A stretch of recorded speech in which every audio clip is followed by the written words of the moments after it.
자, 오늘 이 본문을 의지해서 교회를 세우는 동역자, 교회를 세우는 동역자라는 제목으로 하나님의 말씀을 선포하려고 합니다. 제가 여러분 교회를 그러면 세우는 동역자 하고 한번 여러분이 한번 함성을 질러봐요. 교회를. 사도 바울이 오늘 이 로마 교회에 서신을 써서 메시지로 보냅니다. 서신을 써서 로마 교회를 세우고 일으켜 세우고 교회 공동체를 세우는 아름다운 동역자들의 이름을 일일이 거명하면서 그들을 위로하고 격려하기 위해서 말씀을 보내고 있어요. 근데 이 교회 공동체 로마 교회가 일어서는데 부흥하는데 결정적인 역할을 한 사람이 오늘 본문에 26명이 등장합니다. 어떤 사람은 개인적으로 이름이 나오고 어떤 사람은 가정적으로 이름이 나오고 부부가 나오고 그룹이 나오기도 합니다. 그 26명이 등장하는데 로마 교회를 일으켜 세우는 사람들이 26명만 있겠어요? 굉장히 많은데 이 26명이 로마 교회가 일어서는데 결정적인 역할을 했기 때문에 이름을 기록한 것으로 보여집니다. 그러니까 여러분 한국 교회가 수없이 많잖아요. 많은데도 어려움이 있고 여러 가지 문제가 있는데도 그 굽이굽이 교회가 넘어지지 않고 쓰러지지 않고 잘못되지 않고 성장해 나가고 교회가 든든히 서가는 데는 반드시 이런 공헌을 세우는 동역자들이 있기 때문에 그렇다는 사실을 알 수 있어요. 여러분 좋은 그리스도인이 있는가 하면 교회 공동체를 세우려고 하는 그리스도인들이 있는가 하면 여러분 또 교회 공동체가 넘어지고 잘못되기를 원하는 사람들도 항상 있어요. 여러분 우리가 다시 오실 예수 그리스도 바로 그분이 재림하시는 그날까지는 우리 삶의 현장에 대적들이 얼마나 많은가를 누가 고백하냐면 다윗이 그걸 고백해요. 야, 왕이 되면 대적자가 없을 거라고 생각했는데 왕의 자리에 올라가는데도 대적자들이 너무 많은 거예요. 모든 나라가 다 그러잖아요. 임금의 자리에 대통령 자리에 올라가면 비방하고 해방하고 또 공격하는 사람들이 없을 줄 알았는데 너무 많은 거예요. 그래서 다윗이 시편 3편 1절에 그렇게 고백합니다. 여호와여 나의 대적이 어찌 그리 많은지요. 일어나 나를 치는 자가 적다고 그래요, 많다고 그래요. 여호와여 나의 대적이 어찌 그리 많은지요. 대적들이 너무너무 많다는 거예요. 누가 대적이 되겠습니까? 여러분 복음을 받아들이지 않으면 우리 모두는 다 대적자가 될 수가 있어요. 율법의 마음을 가지고 있지요. 불신의 마음을 가지고 있지요. 그런 마음을 가지고 있으면 자기도 모르게 겉으로는 내가 착한 사람이고 내가 잘하는 것처럼 협력하는 것처럼 보이지만 그 내면에서는 교회가 세워지고 남이 잘 되는 것을 눈을 뜨고 못 보는 거예요. 어떤 방법으로든지 교묘한 방법으로 자꾸 갈구고 해코지하고 넘어지기를 원하는 거예요. 왜? 복음의 마음을 안 받아들이기 때문에, 복음의 신자가 되지 않기 때문에. 여러분 율법의 신자가 되면 반드시 사탄 마귀가 그 영혼을 미혹하고 그래서 마귀에 종삼으려고 합니다. 오늘 로마서 16장까지 오면서 로마 교회가 세워지는데 결정적인 헌신을 한 사람들이 있는가 하면 여러분 로마 교회가 세워지는데도 교회가 오늘날 세워지는데도 얼마나 율법의 마음을 가진 자들이 교회를 허물려고 하고 자기 의를 나타내려고 하는 사람들이 얼마나 많이 나타나는지 오늘 여러분 읽지는 않았지만 17절에서 보면 그렇게 말씀합니다. 17절에 보면 형제들아 내가 너희를 뭐한대요? 권면한다. 너희를 권하노니 너희가 배운 교훈을 거슬러 분쟁을 일으키거나 너희가 배운 교훈이 뭡니까? 바로 사도 바울은 이 교훈을 통해서 비유를 통해서 성경에 전체 나오는 메시지들이 비유와 교훈과 계시로 되어 있고 영의 말씀으로 되어 있는 걸 계속 가르친 것이 바로 복음을 가르쳐 준 거예요. 그걸 이렇게 바꿔서 썼기 때문에 사람들이 잘 이해를 못하는 거죠.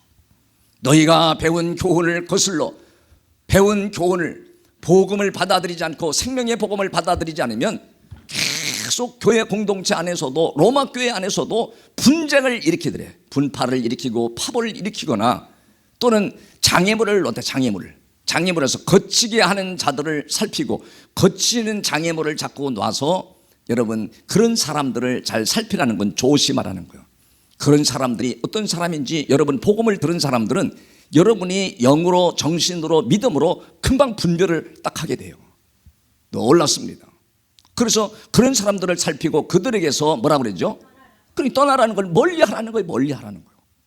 여러분 그래서 다음 절 18절에도 뭐라고 했는가 하면 이 같은 자들은 우리 주 그리스도를 섬기지 아니하고 섬긴다고 그래 안 섬긴다고 그래요? 섬기는 것처럼 보이지만 실제로는 섬기지 아니한다는 거예요. 다만 자기들의 배만 섬기나니 자기들의 유익이 없으면 절대 공동체에 협력하지 않습니다. 어떻게든지 자기에게 여러모로 플러스가 되고 유익이 되고 즐거움이 돼야지. 그렇지 않으면 섬기지 않는다는 거예요. 그럴 뿐 아니라 교활한 말과 교모한 말로 아첨하는 말로 순진한 자들의 마음을 뭐예요? 미혹하고 흔든다는 거예요. 여러분 우리가 복음의 마음을 가지고 있으면 우리가 용기를 주고 격려하고 또 소망을 주고 우리가 협력해야 되는데 여러분 그러지 않는 거예요.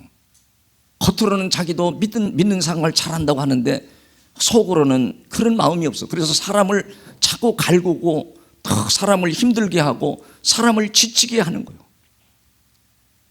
교회마다 그런 사람들이 늘 있다는 거예요. 사람을 자꾸 힘들게 해. 그래서 스트레스를 받게 하고 교회 가고 싶은 마음이 없게 만드는 사람들이 로마 교회만 있었던 것이 아니라 오늘날에도 교회 안에 율법의 마음, 인본적인 신앙을 가지고 있으면 그런 일이 계속 벌어진다는 것을 가르치고 있어요. 그래서 여러분은 복음을 듣고 진리의 말씀을 들었으면 여러분 다음 19절에는 뭐라고 그랬는가? 19절에 보면 너희의 순종함이 복음을 들은 사람은 내 의지에 순종함이 없다 할지라도 하나님이 순종하도록 만듭니다. 그래서 모든 사람에게 들리는지라. 야, 교회의 공동체를 세우고 가정을 세우고 남편을 세우고 아내를 세우고 자녀를 세우는 그런 사람들은 이 십자가의 복음을 붙들고 진리의 말씀 생명의 말씀을 붙들고 모든 사람들에게 다 들린대. 야, 누구 엄마 누구 아버지 정말 열심히 살아, 열심히 믿음 생활해. 그래서 교회 공동체를 세우고 가정 공동체를 세우는 사람들이 얼마나 많은지요. 여러분 교모하게 가족들을 힘들게 하는 경우도 얼마나 많습니까? 자녀들이 힘들어하는 거예요. 왜 우리 아버지인데, 왜 우리 어머니인데 왜 이렇게 나를 힘들게 하는지 모르겠다고 하소연하는 거예요. 왜 이렇게 힘드는지 모르겠다. 나의 가족이 왜 이렇게 갈팡질팡 심심치 않은 이 악한 독성처럼 부정적인 말, 불신의 말을 해서 고통을 주는지 괴로워하는 사람들이 의외로 많은 거예요. 그래서 여러분 그 하반절에도 그렇게 말했습니다. 하나님 말씀을 순종하면 모든 사람에게도 다 증거가 될 뿐 아니라 그러므로 내가 너희로 말미암아 뭔 일이 벌어졌어요? 기뻐하노니. 복음을 듣고 복음으로 살면서 공동체를 세우고 가정을 세우고 자식을 세우려고 할 때 여러분 사람들의 마음이 기쁨이 샘솟더래요. 이 말씀을 전해주는 사도 바울도 주의 종도 기쁘고 주변에 다 기뻐 날뛰는 거예요. 기뻐서 소생하는 역사가 일어나는 줄을 믿으시길 바랍니다. 그래서 너희의 선한데 지혜롭고 성경에 나오는 이 지혜라는 것은 대부분 내가 삶의 현장에서 어렵고 힘들 때 그걸 슬기롭게 극복하는 지혜를 가리키기도 하지만 여러분 이 복음을 받아들이는 걸 바로 복음으로 받아들여서 복음으로 사는 걸 지혜롭게라고 해요. 그래서 선한데 지혜롭고 악한데 미련하기를 원하노라. 복음의 사람은 하나님 말씀을 순종하고 악한 것은 거부하고 멀리하고 단호하게 탁 절제하는 거, 그걸 하나님이 기뻐하시더래요. 그래서 20절에도 뭐라고 그랬는가 하면 평강의 하나님께서 속히 사단을 너희 발 아래에서 어떻게 한대요? 상하게 하시리라. 여러분 평강의 하나님께서, 능력의 하나님께서 속히 사탄을 반드시 공동체에서 하나님이 멸하게 하신다는 거, 상하게 하신다, 치명타가 있게 하신다. 여러분, 그래서 여러분이 힘들고 어려울 때 예수 그리스도의 이름으로 악한 귀신아 사탄아 떠나갈지어다. 나의 가정사에서, 나의 인생사에서, 교회에서 떠나갈지어다. 여러분, 이 사탄은요 예수 그리스도의 이름만 되면 벌벌벌 됩니다. 그렇기 때문에 야고보서 4장 7절에 마귀를 대적하라 그리하면 너희를 피하리라고 말씀하세요. 여러분, 그러면서 성경에 뭐라고 그랬죠? 그 하반절에 보면 그렇게 나옵니다. 자, 상하게 하시리라. 우리 주 예수의 뭐가 은혜가 너희에게 있을지어다. 복음으로 살면요 가정사에도 은혜가 임하는 거예요. 복음으로 살면 여러분 인생사에도 하나님이 굽이굽이 안 될 것 같은데 하나님이 되게 하시는 걸 여러분 느낍니다. 아, 하나님의 은혜였구나. 놀랍도다 놀랍도다. 여러분, 그러니까 하나님은 믿음으로 살고 복음으로 살면 하나님은 그때그때마다 가정사에 은혜를 주신다는 사실을 꼭 믿으시기를 바랍니다. 내 실력보다 더 확대되고 확장되어서 하나님이 은혜를 베풀어 주시는 줄을 믿으시기를 바랍니다.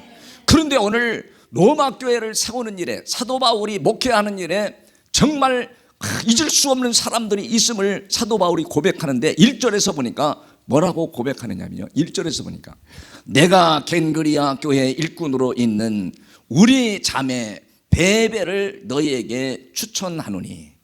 여러분, 이 베베라고 하는 자매를 추천해요. 그래서 자매라는 말을 왜 썼을까 하고 묵상해 보니까 이 자매, 성경에서 자매 형제라고 쓸 때는 그냥 쓴 게 아니라 육신적인 형제도 있지만 이 사람들은 다 영적인 형제들인 거예요. 정말 하나님 말씀에 순종하고 사는 사람들을 다 자매와 형제로 붙이더라고요. 무슨 일이 있어도 형제가 연합하고 하나가 되어서 아름다운 공동체를 이루어갈 때 형제 자매라고 쓰더라고요. 여러분, 마가복음 3장 35절에 보면 누구든지 하나님의 뜻대로 행하는 자가 나의 자매요 형제요 모친이라 그렇게 고백해요. 아, 그러니까 자매라고 썼을 때는 하나님의 뜻대로 살고 있고 복음으로 살고 있는 자매였음을 알 수 있습니다. 이 자매를 로마교회에 추천을 해요. 천거를 해요. 추천해서 네가 로마교회를 가면 반드시 교회를 허물고 해방하고 또 교묘한 말로 대적하는 자들을 그들에게 휩싸이지 않도록 로마 교인들에게 권면할 수 있도록 메시지를 가지고 간 거예요. 그러니까 이 베베라고 하는 자매는 위대한 동역자죠. 사도 바울에게 얼마나 힘을 줬는가, 여러분 2절에 가서 보면 그 내용이 구체적으로 나타납니다. 2절을 보겠어요. 다 같이 2절 시작. 합당한 예절로 그를 영접하고 무엇인지 그에게 소용되는 바를 뭐래요? 도와줄지니 이는 그가 여러 사람과 나의 뭐가 됐대요? 사도 바울의 보호자가 되었습니다. 여러분, 학교에서도 그렇고 병원에서도 그렇고 어디 가면 보호자 왔습니까? 물어봐요. 그럼 보호자라는 건 그 보호자가 다 책임을 져주는 거예요. 그런데 여러분, 사도 바울이 베베라고 하는 이 자매의 보호자가 되어야 되는데 거꾸로 사도 바울 목회하는데 이 베베라고 하는 자매가 보호자 역할을 합니다. 보호자 역할을 했다는 건 사도 바울이 사역을 하고 목회하는데 뒷바라지를 계속 돌봐준 거예요.